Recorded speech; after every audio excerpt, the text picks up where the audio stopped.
Nightfall Secrets.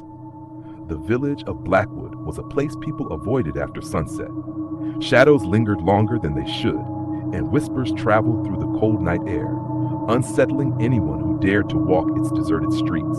At the edge of the village stood an old, decaying hospital known simply as ESI. The locals said it had been abandoned for decades, but rumors told of strange happenings inside, disappearances, whispers, and shadows that moved of their own accord.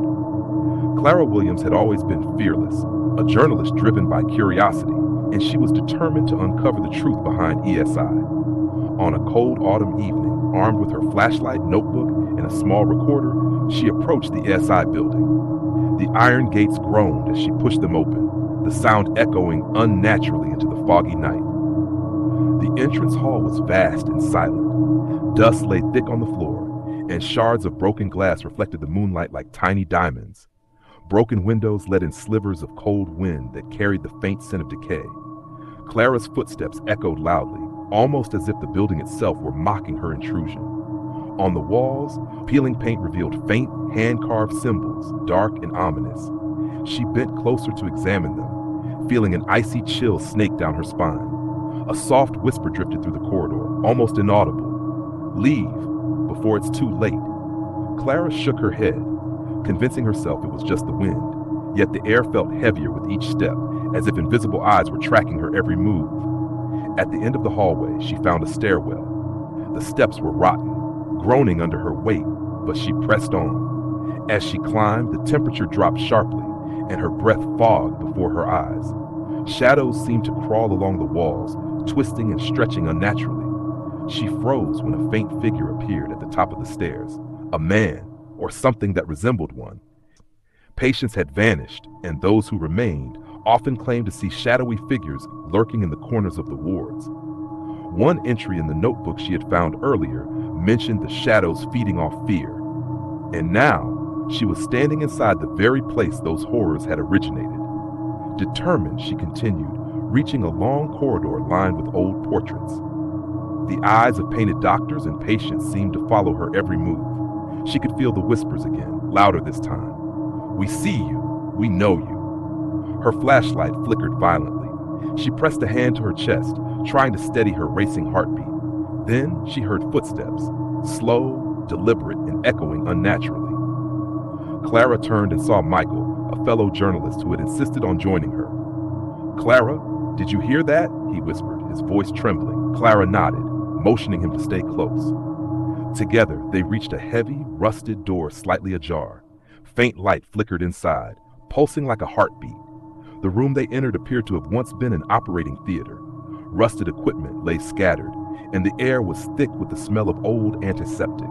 In the center of the room was a metal table, and on it lay a small, tattered notebook with ESI etched into its cover. Clara picked it up. The pages were filled with frantic scribbles detailing experiments, patients who disappeared, and shadows that gained life from fear itself. Suddenly, the door slammed behind them, and their flashlight died, plunging them into darkness. Panic set in. A cold, suffocating presence pressed against Clara's chest. From the shadows, whispering voices emerged, chanting, "ASI!" Michael grabbed her arm. "We need to get out now," he urged. They fumbled toward a broken window, but the shadows seemed to block their way, coiling around the room like living smoke. Clara remembered reading about protective symbols in the notebook. She quickly drew a circle on the floor with chalk and stepped inside. The shadows paused, their whispers forming a chorus. "You cannot escape." One figure detached, eyes glowing red, moving toward Clara. She recited an incantation from the notebook, and the shadow recoiled, letting out a piercing hiss. Michael kicked at a door, and it burst open. They ran through the hallways, the shadows following, whispering, twisting the air with fear. They reached the main entrance, gasping for breath. The fog outside swallowed them, but the feeling of being watched never left. Clara clutched the notebook tightly, knowing that the secrets of ESI were not just confined to the building, they had attached themselves to her. Days passed. Clara and Michael tried to rationalize the events, but whispers followed Clara even in her apartment.